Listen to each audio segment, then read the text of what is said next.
Livro: Dependência e Desenvolvimento na América Latina. Ensaio da Interpretação Sociológica. Autores: Fernando Henrique Cardoso e Enzo Faleto. Editora: Zahar Editores. Edição: terceira edição. Ano: 1975. Local: Rio de Janeiro.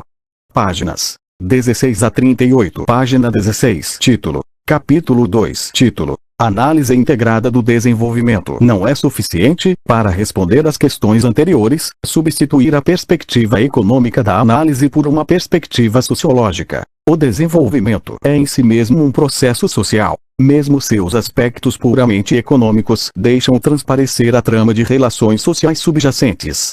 Por isso não basta considerar as condições e efeitos sociais do sistema econômico.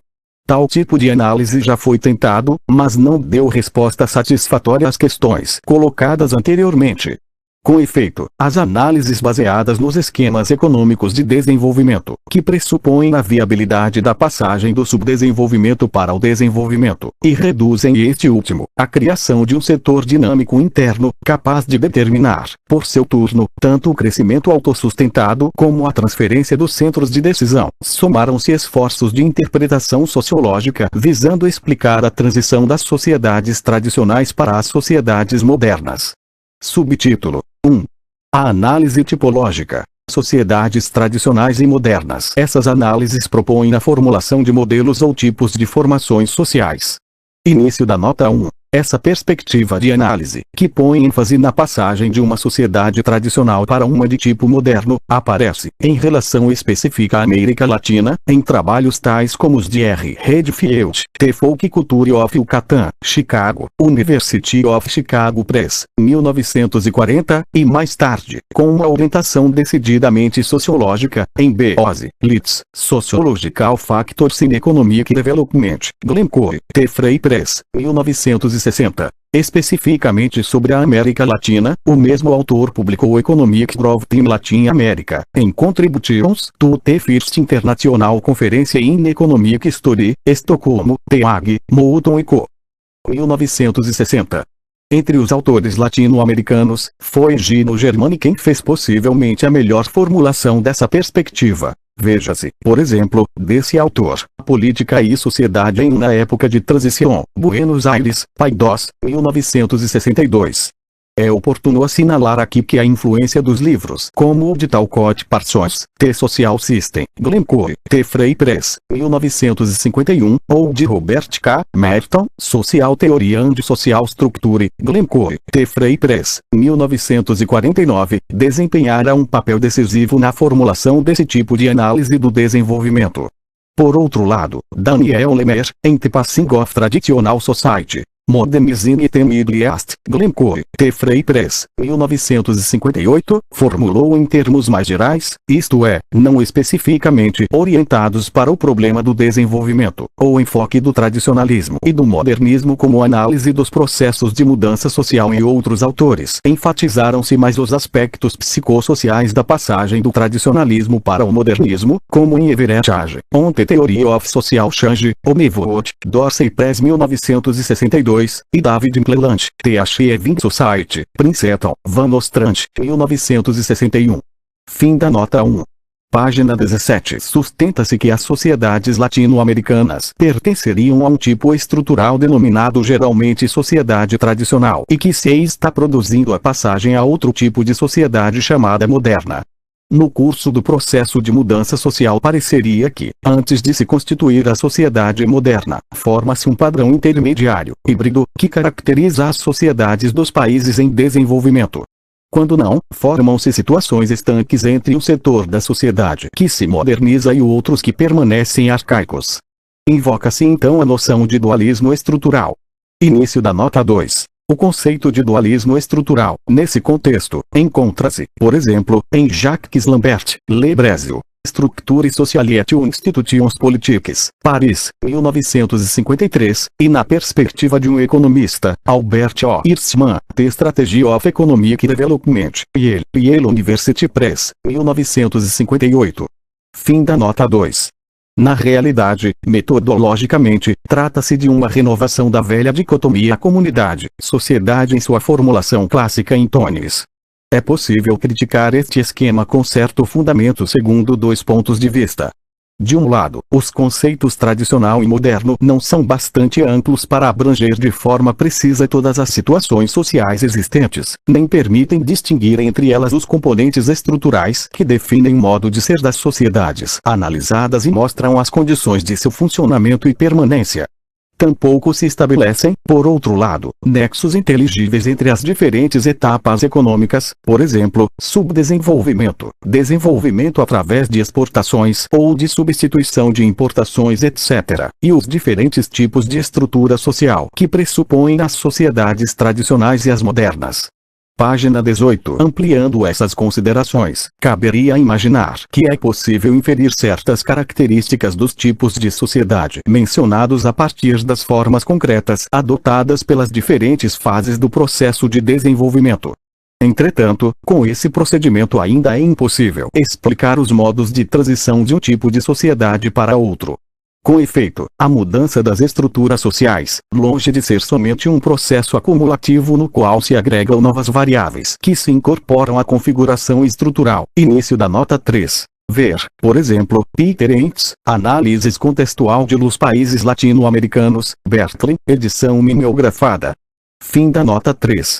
Implica fundamentalmente um processo de relações entre os grupos, forças e classes sociais, através do qual alguns destes tentam impor ao conjunto da sociedade a forma de dominação que lhes é própria. Em termos puramente econômicos, o grau de desenvolvimento de um setor produtivo pode ser analisado através de um conjunto de variáveis e de relações entre variáveis que refletem o processo de diferenciação da economia. A partir dessa análise e principalmente levando-se em conta o comportamento da renda e a estrutura do emprego, pode-se inferir a forma que assume a estrutura social. Entretanto, quando se trata de vincular análise estritamente econômica à compreensão do desenvolvimento político e social, o problema básico a ser formulado não é somente o do caráter da estrutura social de uma dada sociedade, mas principalmente o processo de sua formação, como também a orientação e tipo de atuação das forças sociais que pressionam para mantê-la ou modificá-la, com todas as repercussões políticas e sociais que impliquem o equilíbrio dos grupos tanto no plano nacional como no plano externo. Ademais, as análises do modernismo e do tradicionalismo parecem excessivamente simplificadas quando se estabelece uma relação unívoca, por um lado entre desenvolvimento e sociedade moderna e por outro entre subdesenvolvimento e sociedade tradicional. Com efeito, como se indicará no capítulo correspondente, a relação entre desenvolvimento e modernização não se verifica necessariamente, se se supõe que a dominação nas sociedades mais desenvolvidas exclui os grupos tradicionais. Por outro lado, também pode dar-se o caso de que a sociedade se modernize em suas pautas de consumo, educação, etc., sem que correlativamente haja uma menor dependência e um deslocamento do sistema econômico da periferia em relação ao centro. Página 19. Subtítulo 2. A concepção de mudança social não só convém assinalar, em termos analíticos e interpretativos, as implicações dos conceitos sociedade tradicional e sociedade moderna, como também pode ser útil referir-se, ainda que sumariamente, à concepção do processo histórico que supõe estes conceitos. Quase sempre esteve presente, como suposto metodológico, nos esforços de interpretação inspirados nesta concepção, que as pautas dos sistemas político, social e econômico dos países da Europa Ocidental e dos Estados Unidos antecipam o futuro das sociedades subdesenvolvidas. O processo de desenvolvimento consistiria em levar a cabo, e inclusive reproduzir, as diversas etapas que caracterizaram as transformações sociais daqueles países. Início da nota 4. Ver, especialmente, W. W. Rostov, The Stages of Economic Growth, a Non-Communist Manifest, Cambridge, Cambridge University Press, 1962. Wilbert Muscomuzon Economy and Society, Nova York, Doubleday Co. 1955. Kerr, Dunlop e outros, Industrials and Industrial Man, Londres, Heinemann, 1962. Fim da nota 4.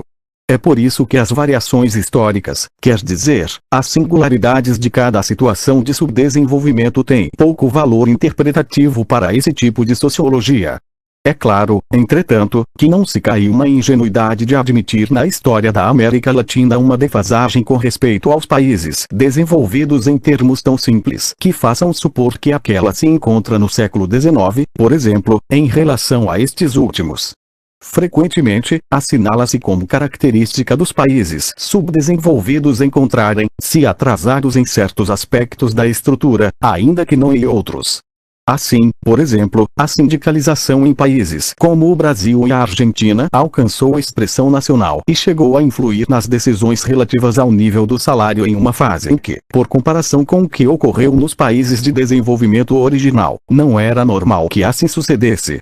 Ao mesmo tempo, a urbanização acelerada da América Latina, que precede cronologicamente a industrialização, facilita a difusão de aspirações e de formas de comportamento político que favorecem a participação crescente das massas no jogo do poder, antes que exista um crescimento econômico autônomo e baseado no mercado interno.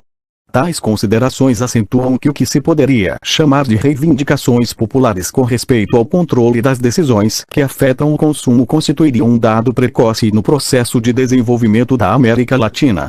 Página 20. Esse nível de participação, sobretudo nos aspectos sociais, supostamente similar ao dos países centrais, levou a pensar que através do mesmo seria criada uma espécie de ponte que tenderia a tornar semelhantes as pautas sociais e as orientações valorativas nas sociedades desenvolvidas e nas sociedades subdesenvolvidas.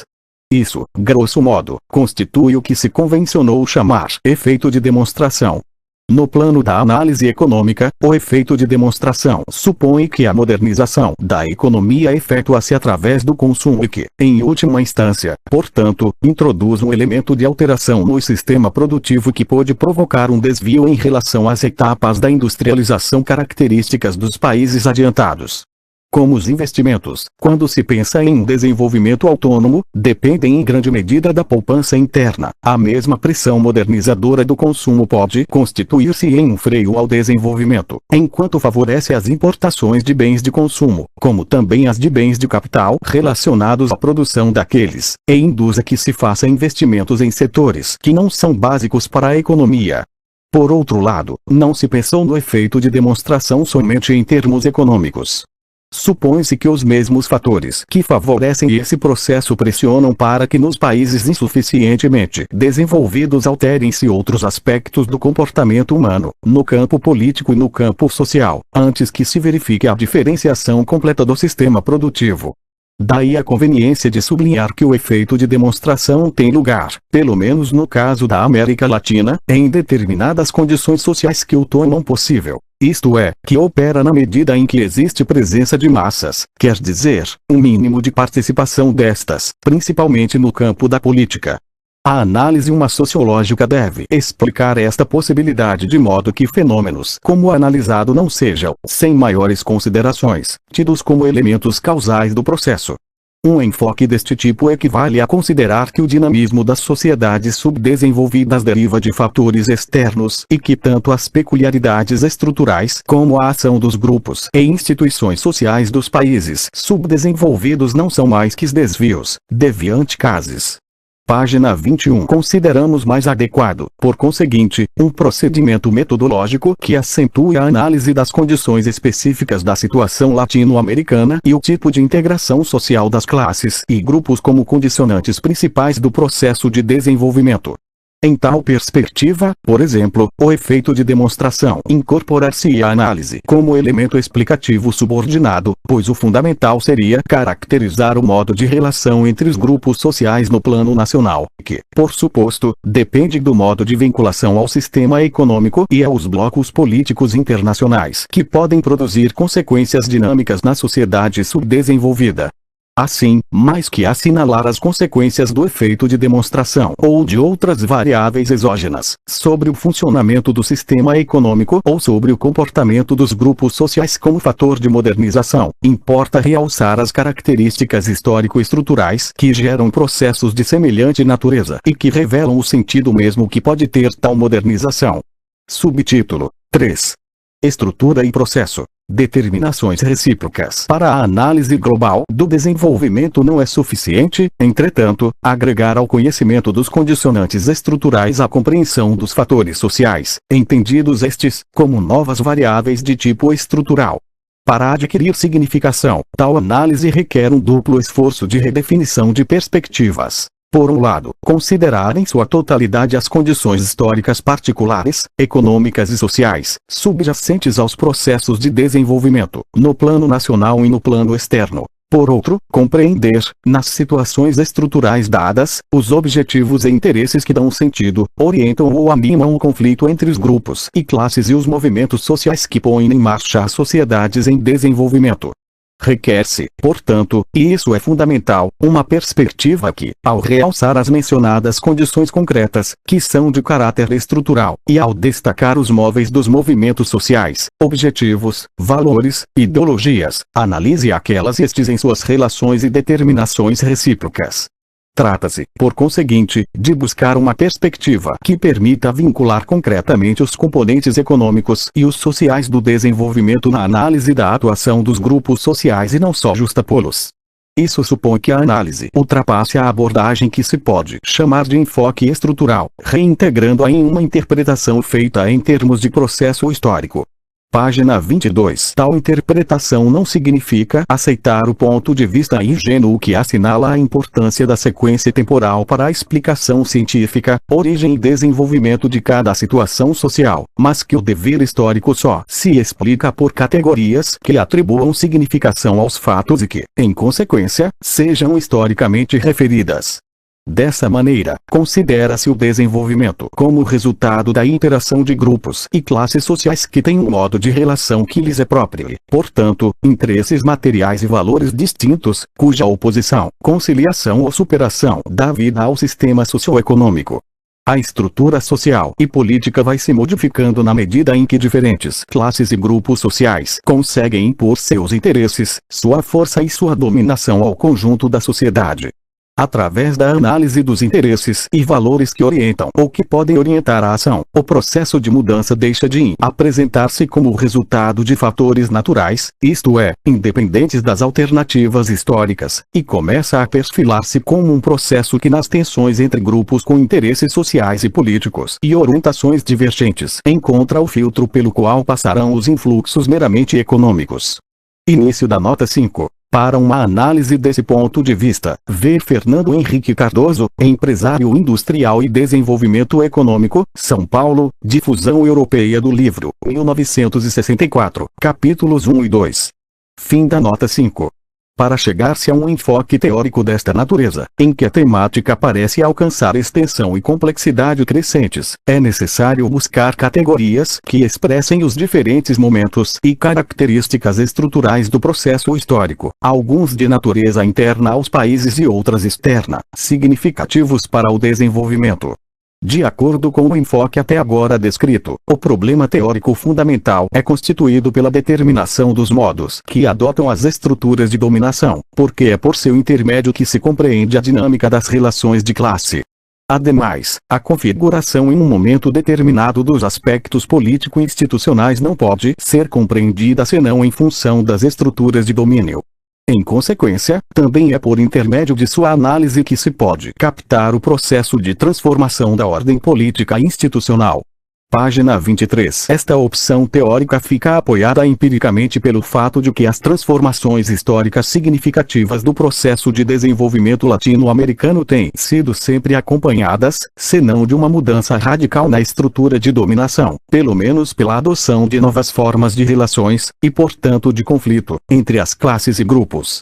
É evidente que a explicação teórica das estruturas de dominação, no caso dos países latino-americanos, implica estabelecer as conexões que se dão entre os determinantes internos e externos, mas essas vinculações, em qualquer hipótese, não devem ser entendidas em termos de uma relação causal analítica, nem muito menos em termos de uma determinação mecânica imediata do interno pelo externo. Precisamente o conceito de dependência, que mais adiante será examinado, pretende outorgar significado a uma série de fatos e situações que aparecem conjuntamente em um momento dado e busca-se estabelecer, por seu intermédio, as relações que tornam inteligíveis as situações empíricas em função do modo de conexão entre os componentes estruturais internos e externos. Mas o externo, nessa perspectiva, expressa-se também como um modo particular de relação entre grupos e classes sociais no âmbito das nações subdesenvolvidas. É precisamente por isso que tem validez centrar a análise da dependência em sua manifestação interna, posto que o conceito de dependência utiliza-se como um tipo específico de conceito causal, significante, implicações determinadas por um modo de relação historicamente dado, e não como conceito meramente mecânico causal, que enfatiza a determinação externa, anterior, que posteriormente produziria consequências internas. Como o objetivo deste ensaio é explicar os processos econômicos enquanto processos sociais, requer-se buscar um ponto de intersecção teórico, onde o poder econômico se expresse como dominação social, isto é, como política. Pois é através do processo político que uma classe ou grupo econômico tenta estabelecer um sistema de relações sociais que lhe permita impor ao conjunto da sociedade um modo de produção próprio, ou pelo menos tenta estabelecer alianças ou subordinar os demais grupos ou classes com o fim de desenvolver uma forma econômica compatível com seus interesses e objetivos. Os modos de relação econômica, por sua vez, delimitam os marcos em que se dá a ação política. Página 24. Por conseguinte, os temas que se perfilam com maior vigor são os condicionantes econômicos do mercado mundial, inclusive o equilíbrio internacional do poder, a estrutura do sistema produtivo nacional e seu tipo de vinculação com o mercado externo, a configuração histórica e estrutural de tais sociedades, com suas formas de distribuição e manutenção do poder, e sobretudo os movimentos políticos sociais que pressionam para a mudança com suas respectivas orientações e objetivos. A análise direta dos principais fatores, processos e movimentos presentes na situação de subdesenvolvimento ou nas sociedades em vias de desenvolvimento é uma tarefa imensa e sem limites precisos. Entretanto, é possível determinar problemas definidos, que podem constituir um núcleo de significação fundamental para compreender as possibilidades de desenvolvimento, na medida em que certos temas, mesmo que de caráter particular, expressam o condicionamento global acima mencionado, e por isso, mesmo sua explicação ilumina o conjunto de situações de subdesenvolvimento. O critério para selecionar esses temas ou situações dependerá dos elementos que se possam oferecer para a formulação da perspectiva integrada de análise antes formulada. Há que se buscar os pontos de intersecção do sistema econômico com o sistema social, através dos quais se revelem os nexos e a dinâmica dos diferentes aspectos e níveis da realidade que afetam as possibilidades de desenvolvimento. Esquematicamente, pode-se dizer que o problema do controle social da produção e do consumo constitui o eixo de uma análise sociológica do desenvolvimento orientada desta perspectiva. Com efeito, a interpretação sociológica dos processos de transformação econômica requer a análise das situações onde a tensão entre os grupos e classes sociais revele as bases de sustentação da estrutura econômica e política. Deste ângulo é possível efetuar análise dos mecanismos de decisão, atualmente tão em voga. A problemática sociológica do desenvolvimento, entretanto, longe de reduzir-se a este enfoque, implica, como se disse, o estudo das estruturas de dominação e das formas de estratificação social que condicionam os mecanismos e os tipos de controle e decisão do sistema econômico em cada situação particular. Dentro da perspectiva geral aludida, essa problemática compreende necessariamente a análise dos comportamentos políticos que incidem na relação entre as classes e grupos sociais que mantêm um padrão dado de controle e as que se lhes opõem real ou virtualmente. Supõe, ademais, a consideração das orientações valorativas que outorgam à ação seus marcos de referência. A compreensão de tais movimentos e forças constitui parte fundamental da análise sociológica do desenvolvimento, já que este implica sempre alterações no sistema social de dominação e a redefinição das formas de controle e organização da produção e do consumo. Página 25. Subtítulo 4. subdesenvolvimento, periferia e dependência para permitir a passagem da análise econômica ou da interpretação sociológica usuais para uma interpretação global do desenvolvimento. É necessário estudar desde o início as conexões entre o sistema econômico e a organização social e política das sociedades subdesenvolvidas, não só nessas sociedades e entre elas, mas também com relação aos países desenvolvidos, pois a especificidade histórica da situação de subdesenvolvimento nasce precisamente da relação entre sociedades periféricas e centrais. É preciso, pois, redefinir a situação de subdesenvolvimento, levando em consideração seu significado histórico particular, pondo em dúvida os enfoques que a apresentam como um possível modelo de ordenação de variáveis econômicas e sociais. Nesse sentido, há que se distinguir a situação dos países subdesenvolvidos com respeito ao sem desenvolvimento, e em seguida diferenciar os diversos modos de subdesenvolvimento segundo as relações particulares que esses países mantêm com os centros econômica e politicamente hegemônicos. Para os fins deste ensaio só é necessário indicar, no que se refere à distinção entre os conceitos de subdesenvolvimento e sem desenvolvimento, que este último alude historicamente à situação das economias e povos, cada vez mais escassos, que não mantêm relações de mercado com os países industrializados. Quanto ao subdesenvolvimento, a perspectiva do processo histórico de formação do sistema produtivo mundial propicia uma distinção fundamental. Em certas situações, a vinculação das economias periféricas ao mercado mundial verifica-se em termos coloniais, enquanto que em outras as economias periféricas estão enquadradas em sociedades nacionais. Sobre estas últimas, caberia acrescentar que em determinados casos realizou-se a formação de vínculos entre os centros dominantes mais desenvolvidos e os países periféricos quando já existia neles uma sociedade nacional. Ao passo que em outros, algumas colônias transformaram-se em nações, mantendo-se em sua situação de subdesenvolvimento. Em todo caso, a situação de subdesenvolvimento produziu-se historicamente quando a expansão do capitalismo comercial e depois do capitalismo industrial vinculou a um mesmo mercado economias que, além de apresentar graus variados de diferenciação do sistema produtivo, passaram a ocupar posições distintas na estrutura global do sistema capitalista. Página 26. Desta forma, entre as economias desenvolvidas e as subdesenvolvidas não existe uma simples diferença de etapa ou de estágio do sistema produtivo, mas também de função ou posição dentro de uma mesma estrutura econômica internacional de produção e distribuição. Isso supõe, por outro lado, uma estrutura definida de relações de dominação. Entretanto, o conceito de subdesenvolvimento, tal como é usualmente empregado, refere-se mais à estrutura de um tipo de sistema econômico, com predomínio do setor primário, forte concentração da renda, pouca diferenciação do sistema produtivo e, sobretudo, predomínio do mercado externo sobre o interno. Isso é manifestamente insuficiente.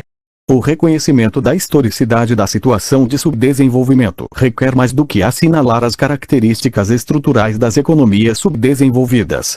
Há que se analisar, com efeito, como as economias subdesenvolvidas vincularam-se historicamente a um mercado mundial e a forma em que se constituíram os grupos sociais internos que conseguiram definir as relações orientadas para o exterior que o subdesenvolvimento supõe.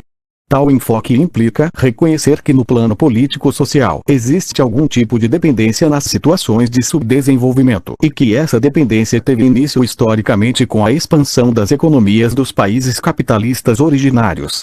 A dependência da situação de subdesenvolvimento implica socialmente uma forma de dominação que se manifesta por uma série de características no modo de atuação e na orientação dos grupos que no sistema econômico aparecem como produtores ou como consumidores.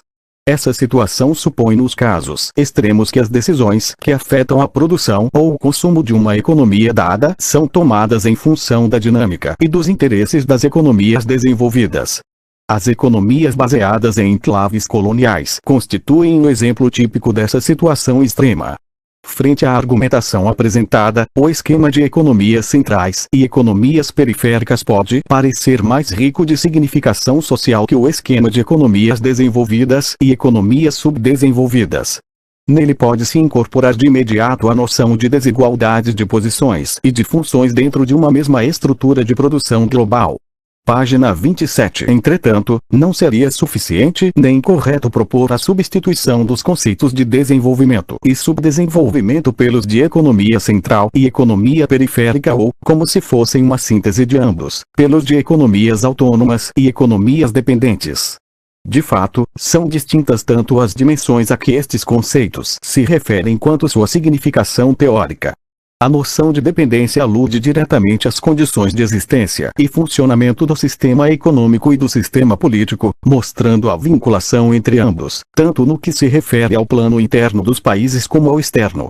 A noção de subdesenvolvimento caracteriza um estado ou grau de diferenciação do sistema produtivo, apesar de que, como vimos, isso implique algumas consequências sociais, sem acentuar as pautas de controle das decisões de produção e consumo, seja internamente, socialismo, capitalismo etc., ou externamente, colonialismo, periferia do mercado mundial etc. As noções de centro e periferia, por seu lado, destacam as funções que cabem às economias subdesenvolvidas no mercado mundial sem levar em conta os fatores político-sociais implicados na situação de dependência. Ademais, uma sociedade pode sofrer transformações profundas em seu sistema produtivo sem que se constituam, ao mesmo tempo, de forma plenamente autônoma os centros de decisão e os mecanismos que os condicionam.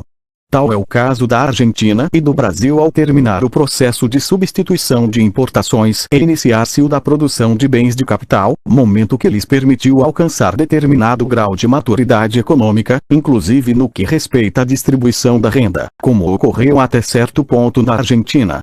Por outro lado, em casos limites, uma sociedade nacional pode ter certa autonomia de decisões, sem que por isso o sistema produtivo e as formas de distribuição da renda lhe permitam equiparar-se aos países centrais desenvolvidos, nem sequer a alguns países periféricos em processo de desenvolvimento. Acontece essa hipótese, por exemplo, quando um país rompe os vínculos que o ligam a um determinado sistema de dominação, sem se incorporar totalmente a outro, Iugoslávia, China, Argélia, Egito, Cuba e inclusive o México revolucionário. Página 28. Como consequência dessa colocação, quando se trata de interpretar globalmente um processo de desenvolvimento, é necessário ter presente que não existe um nexo imediato entre a diferenciação do sistema econômico e a formação de centros autônomos de decisão e, portanto, que as análises devem definir não só os graus de diferenciação estrutural que as economias e as sociedades dos países que se acham em fase de transição alcançaram no processo de integração ao mercado mundial, mas também o modo através do qual se logrou historicamente essa integração. Tal perspectiva aconselha uma grande cautela na interpretação de como se tem efetuado o desenvolvimento econômico e a modernização da sociedade na América Latina. Diversos autores ressaltaram o caráter de resultado imprevisto que o desenvolvimento assume na América Latina. Alguns países, por exemplo, ao projetar a defesa de seu principal produto de exportação, propuseram uma política de desvalorização que teve como consequência indireta, e até certo ponto não deliberada, a criação de condições favoráveis ao crescimento industrial. Entretanto, seria difícil sustentar que a diferenciação econômica assim alcançada, em função de variáveis conjunturais do mercado e sem implicar um projeto de autonomia crescente e uma mudança nas relações entre as classes, possa por si só alterar de forma substantiva as relações de dependência. A esfera política do comportamento social influi necessariamente na forma do processo de desenvolvimento. Por isso, se parte de uma interpretação global do desenvolvimento, os argumentos baseados em puros estímulos e reações do mercado são insuficientes para explicar a industrialização e o progresso econômico. Para que tais estímulos ou mecanismos de defesa da economia subdesenvolvida possam dar início a um processo de industrialização que reestruture o sistema econômico e social, é necessário que se hajam produzido no mesmo mercado internacional transformações ou condições que favoreçam o desenvolvimento, mas é decisivo que o jogo político-social nos países em vias de desenvolvimento contenha em sua dinâmica elementos favoráveis à obtenção de graus mais amplos de autonomia. Deve ter-se em conta, como foi visto anteriormente, que o enfoque proposto neste ensaio não considera adequado, nem mesmo de um ponto de vista analítico, separar os fatores denominados externos e os internos. Ao contrário, propõe-se achar as características das sociedades nacionais que expressam as relações com o externo. Página 29. São justamente os fatores político-sociais internos, vinculados, como é natural, à dinâmica dos centros hegemônicos, os que podem produzir políticas que se aproveitem das novas condições ou das novas oportunidades de crescimento econômico. De igual modo, as forças internas são as que redefinem o sentido e o alcance político-social da diferenciação espontânea do sistema econômico. É possível, por exemplo, que os grupos tradicionais de dominação oponham-se em princípio a entregar seu poder de controle aos novos grupos sociais que surgem com o processo de industrialização, mas também podem pactuar com estes, alterando assim as consequências renovadoras do desenvolvimento no plano social e político.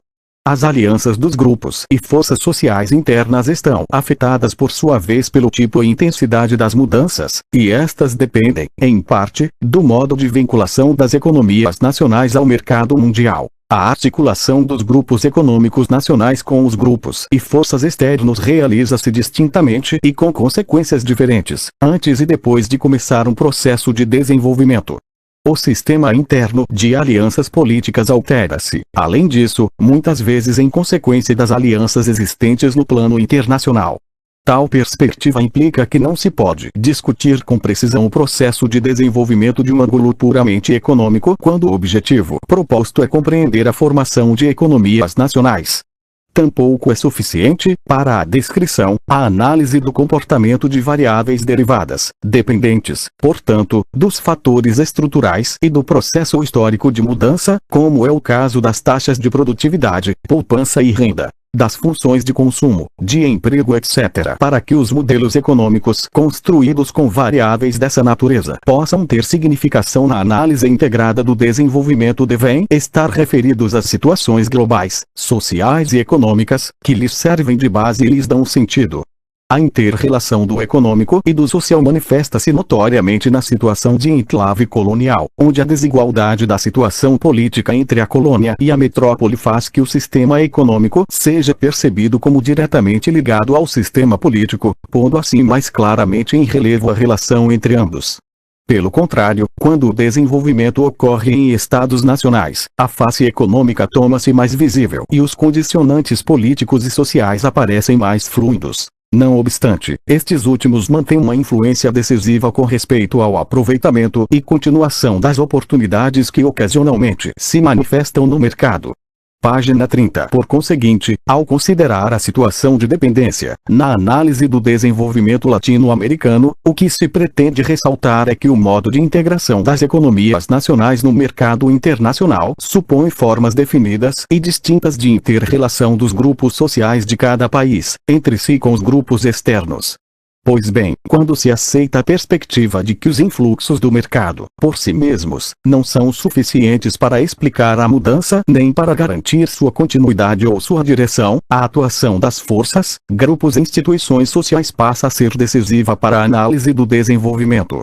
Subtítulo 5. O subdesenvolvimento nacional torna-se necessário, portanto, definir uma perspectiva de interpretação que destaque os vínculos estruturais entre a situação de subdesenvolvimento e os centros hegemônicos das economias centrais, mas que não atribua a estes últimos a determinação plena da dinâmica do desenvolvimento. Com efeito, se nas situações de dependência colonial é possível afirmar com propriedade que a história, e, por conseguinte, a mudança, aparece como reflexo do que se passa na metrópole, nas situações de dependência das nações subdesenvolvidas a dinâmica social é mais complexa. Neste último caso, há desde o começo uma dupla vinculação do processo histórico que cria uma situação de ambiguidade, ou seja, uma nova contradição. Desde o momento em que se coloca como objetivo instaurar uma nação, como no caso das lutas anticolonialistas, o centro político da ação das forças sociais tenta ganhar certa autonomia ao sobrepor-se à situação do mercado. As vinculações econômicas, entretanto, continuam sendo definidas objetivamente em função do mercado externo e limitam as possibilidades de decisão e ação autônomas. Nisso radica, talvez, o núcleo da problemática sociológica do processo nacional de desenvolvimento na América Latina.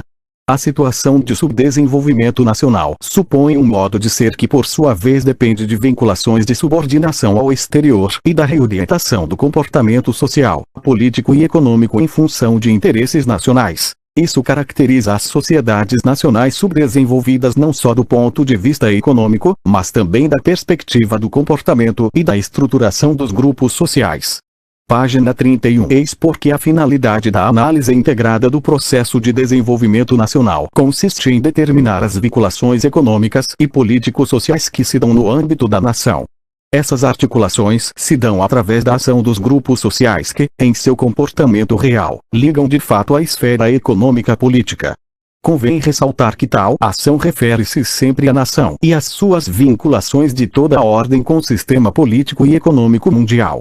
A dependência encontra assim não só expressão interna, mas também seu verdadeiro caráter como modo determinado de relações estruturais. Um tipo específico de relação entre as classes e grupos que implica uma situação de domínio que mantém estruturalmente a vinculação econômica com o exterior.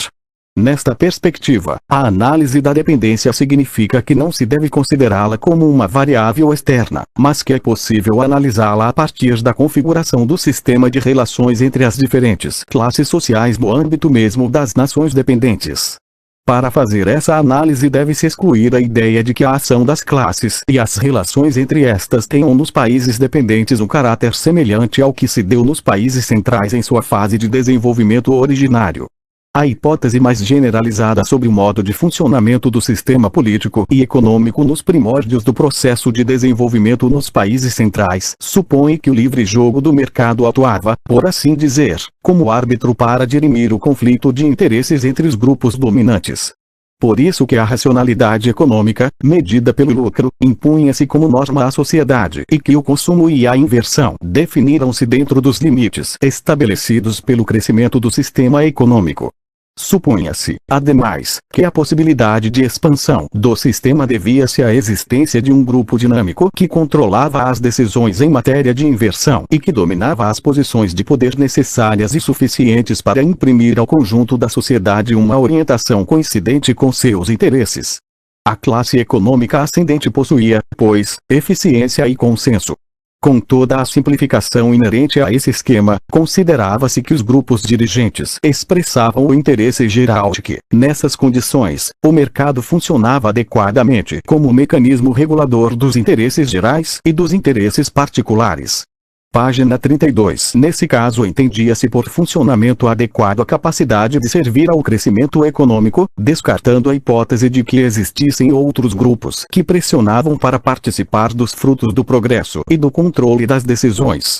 Só muito depois de realizado o esforço inicial de industrialização estiveram as classes populares em condições de fazer-se presentes nas sociedades industriais como força política e social participante. Início da nota 6. Sobre este ponto, ver a Lain-Toraine, Industrialization et Consciência Ouvrière São Paulo, em Sociologia do Trabalho, abril, 1961. Fim da nota 6. O que contribuiu para o êxito das economias nacionais nos países de desenvolvimento originário foi o fato de que estas se consolidassem simultaneamente com a expansão do mercado mundial, de maneira que tais países passaram a ocupar as principais posições no sistema de dominação internacional que se estabelecia. Sem confiar demasiado no valor do esquema apresentado para caracterizar as condições gerais do desenvolvimento originário, que é pouco preciso e de caráter muito amplo, é evidente que há diferenças significativas entre esse esquema e o que ocorre na América Latina.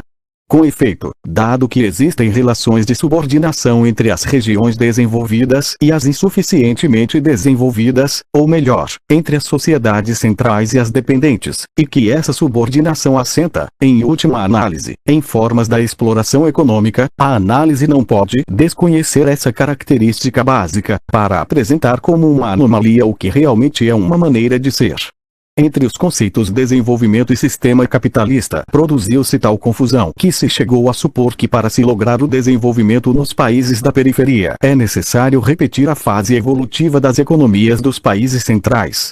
Entretanto, é evidente que o processo capitalista supôs desde seu início uma relação das economias centrais entre si e outra com as periféricas. Muitas economias subdesenvolvidas, como é o caso das latino-americanas, incorporaram-se ao sistema capitalista desde que se formaram as colônias e depois os estados nacionais e nele permanecem ao longo de todo o seu transcurso histórico, mas não se deve esquecer que o fazem como economias periféricas. Os diferentes momentos históricos do capitalismo não devem ser estudados, pois, com o afã de encontrar sua repetição retardada nos países da periferia, mas para saber como se produziu, em cada momento particular, a relação entre periferia e centro. Página 33. São vários os aspectos por analisar. Um deles se refere aos caracteres do capitalismo como sistema econômico internacional. Se no processo de constituição do capitalismo podem distinguir-se momentos de predomínio de um tipo de capitalismo sobre os outros, tais como o capitalismo mercantil, o capitalismo industrial e o financeiro, não nos corresponde indagar a qual desses momentos aproximam-se as economias latino-americanas na atualidade, posto que de fato não constituem economias separadas do mercado capitalista internacional. Entretanto, é necessário esclarecer o que significou em termos de estruturas da economia e estrutura social a relação de dependência para os países latino-americanos durante esses distintos momentos. O mesmo sucede com os conceitos capitalismo competitivo e capitalismo monopolista, que podem ter existido como tendência nas três etapas assinaladas do capitalismo, mas que predominaram mais em umas do que em outras formações sociais concretas. Corresponde à análise determinar a significação desses conceitos com referência aos sistemas nacionais dependentes. O que se expôs também tem conotações históricas de certa importância. Os países latino-americanos, como economias dependentes, ligam-se nestas distintas fases do processo capitalista aos diferentes países que atuam como centro e cujas estruturas econômicas incidem significativamente no caráter que adota a relação. O predomínio da vinculação com as metrópoles, Espanha ou Portugal, durante o período colonial, a dependência da Inglaterra, mais tarde e dos Estados Unidos por último, tem muita significação. Assim, por exemplo, a Inglaterra, no processo de sua expansão industrial, exigia em alguma medida o desenvolvimento das economias periféricas, dependentes dela, posto que as necessitava para se abastecer de matérias-primas. Requeria, por conseguinte, que a produção das economias dependentes lograsse certo grau de dinamismo e modernização. Essas mesmas economias, além disso, integravam o mercado comprador de seus produtos manufaturados, portanto, também era evidentemente necessário que se desse nelas certo dinamismo. A economia norte-americana, ao contrário, contava com recursos naturais e com um mercado comprador interno que lhe permitia iniciar um desenvolvimento mais autônomo com relação às economias periféricas, e ainda mais, em alguns casos, colocava-se em situação de concorrência com os países produtores de matérias-primas. A relação de dependência adquire, assim, uma conotação de controle do desenvolvimento de outras economias, tanto da produção de matérias-primas como da possível formação de outros centros econômicos. Página 34. O papel dinamizador da economia dos Estados Unidos referente às economias latino-americanas na etapa que antecedeu a formação dos conglomerados atuais é, por conseguinte, menos importante que no caso anteriormente descrito. Metodologicamente não é lícito supor, portanto, isso deve ser acentuado, que nos países em desenvolvimento se esteja repetindo a história dos países desenvolvidos. Com efeito, as condições históricas são diferentes. Em um caso se estava criando um mercado mundial paralelamente ao desenvolvimento, graças à ação da denominada às vezes bourgeoisie conquérante, e em outro tenta-se o desenvolvimento quando já existem relações de mercado, de índole capitalista, entre ambos os grupos de países e quando o mercado mundial apresenta-se dividido entre o mundo capitalista e o socialista. Tampouco basta considerar as diferenças como desvios em relação a um padrão geral de desenvolvimento, pois os fatores, as formas de conduta e os processos sociais e econômicos, que à primeira vista constituem formas desviadas ou imperfeitas de realização do padrão clássico de desenvolvimento, devem ser considerados fundamentalmente como núcleos da análise destinada a tornar inteligível o sistema econômico-social. Subtítulo 6. Os tipos de vinculação das economias nacionais ao mercado deve ter-se em conta que, ao romper o pacto colonial, a vinculação entre as economias periféricas e o mercado internacional assume um caráter distinto, já que nessa relação a condição de economia periférica deve agregar-se à nova condição de nação independente. A ruptura do que os historiadores chamam de pacto colonial e a primeira expansão do capitalismo industrial europeu são, pois, as características históricas dominantes no período de formação das nações novas no século XIX. A expansão das economias centrais industrializadas, primeiro a da Inglaterra, e mais tarde a dos Estados Unidos, não se realizou no vazio, posto que se encontrou com sistemas econômicos e sociais já constituídos pelo efeito da expansão colonial anterior. A partir do período da independência, do ponto de vista sociológico, a dinâmica das economias e das sociedades recém-formadas apresenta-se simultaneamente como reflexa e autóctone, na medida em que a expansão do centro encontra situações nacionais que tornam possíveis diferentes tipos de aliança, de resistência e de tensão. Página 35. O tipo de vinculação das economias nacionais periféricas às distintas fases do processo capitalista, com os diversos modos de dominação que este supõe, implica que a integração à nova fase realiza-se através de uma estrutura social e econômica que, apesar de modificada, procede da situação anterior. Serão distintos o modo e as possibilidades de desenvolvimento de uma nação que se vincula ao setor exportador internacional com um produto de alto consumo, segundo se verifique no período do capitalismo predominantemente competitivo ou no período predominantemente monopolista. Da mesma forma serão distintas, comparadas com as colônias de exploração, as possibilidades de integração nacional e de formação de um mercado interno naqueles países cuja economia nacional organizou-se mais como colônias de população, isto é, formada sob a exploração, controlada por produtores ali radicados, de produtos que requerem mão de obra abundante. Nesses casos, e no período posterior à independência, foi mais fácil a organização de um aparato político-administrativo interno para promover e executar uma política nacional. Ademais, a própria base física da economia, como, por exemplo, o tipo e as possibilidades de ocupação da terra ou o tipo de riqueza mineral disponível, influirá sobre a forma e as consequências da vinculação ao mercado mundial posterior ao período de formação nacional. Em cada um dos tipos possíveis de vinculação segundo esses fatores, as dimensões essenciais que caracterizam a dependência refletir-se-ão sobre as condições de integração do sistema econômico e do sistema político.